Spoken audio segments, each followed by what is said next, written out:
हम बकवास पर आपको खुश आमदीद।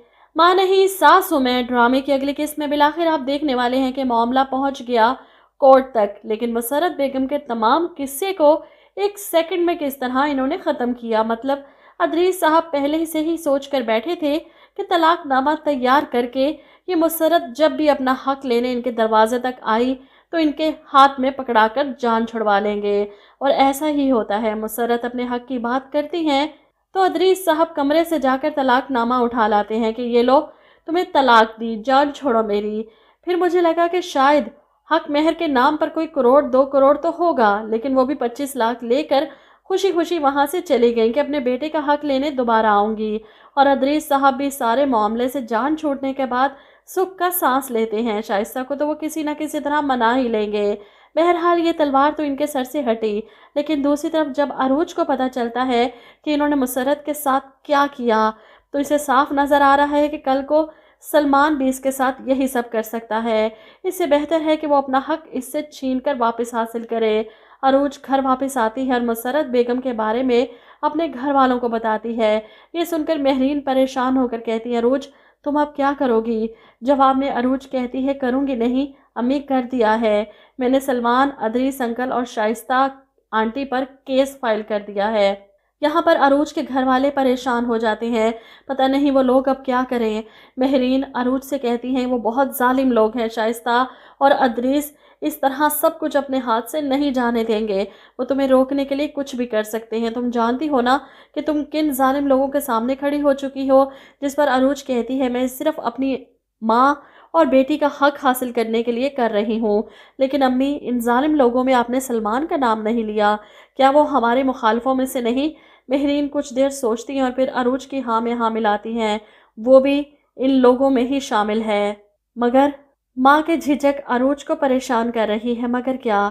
सही और गलत के दरमियान अगर मगर का लफ्ज़ इस्तेमाल नहीं होता, या तो इंसान सही होता है या फिर गलत।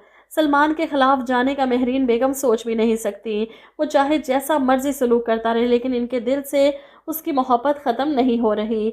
वहीं दूसरी तरफ आप देखेंगे कि मुलाजिम आकर कोर्ट का नोटिस अदरीस साहब के हाथ में पकड़ाता है, जिसे देखकर सलमान पूछता है, क्या है ये, किस चीज़ का नोटिस है? जिस पर अदरीस साहब पढ़ने के बाद कहते हैं, अरूज ने अपनी तमाम प्रॉपर्टी, जायदाद, ऑफिस को हासिल करने के लिए लीगल नोटिस भेज दिया है। ये सुनकर तो सलमान गुस्से से भर जाता है। इतनी कोशिश की हमने अरूज और इसके रिश्तेदारों को रोकने की, लेकिन क्या हुआ? कुछ भी नहीं। और ऊपर से ये नोटिस आ गया। इन सबको तो अपनी पड़ जाती है। शाइस्ता को भी अपना गम भूल जाता है। इतनी आसानी से मैं ये सब कुछ अरूज और महरीन के पास नहीं जाने दूंगी। अदरीस साहब, आपको कुछ करना पड़ेगा। और अदरीस तो पहले ही इस जायदाद के लालच में अपनी दूसरी बीवी को छोड़ चुके हैं। जायदाद भी चली गई तो वो क्या करेंगे? वो अच्छे से अच्छा वकील करवाते हैं अरूज के खिलाफ कोर्ट में केस जीतने के लिए। केस की सुनवाई का दिन भी आ पहुंचा। ये दोनों मुखालफिन कोर्ट में एक दूसरे के आमने सामने हैं। जज अरूज को कटहरे में बुलाता है इस बारे में पूछने के लिए, जिस पर अरूज कहती है, मेरे वालिद वकार अहमद के इंतकाल के बाद और मेरी गुमशुदगी के बाद इनकी सारी जायदाद और प्रॉपर्टी इनके भाई यानी कि मेरे ताया जान के कब्ज़े में आ गई। इस वक्त मेरी वालदा की कंडीशन ऐसी नहीं थी कि वो इन सब चीज़ों को संभाल सकती।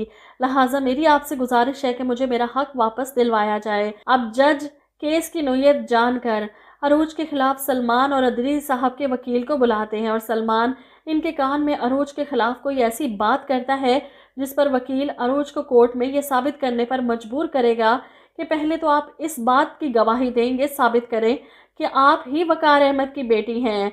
कोर्ट में अरूज को बहुत टफ टाइम देखना पड़ेगा, क्योंकि अदरीस और सलमान पैसे के बलबूते पर बहुत तगड़े वकील करने वाले हैं, जिन वकीलों को इंसाफ की परवाह नहीं। सिर्फ सही गलत जानने के बावजूद भी वो सिर्फ पैसे की ज़ुबान ही समझते हैं।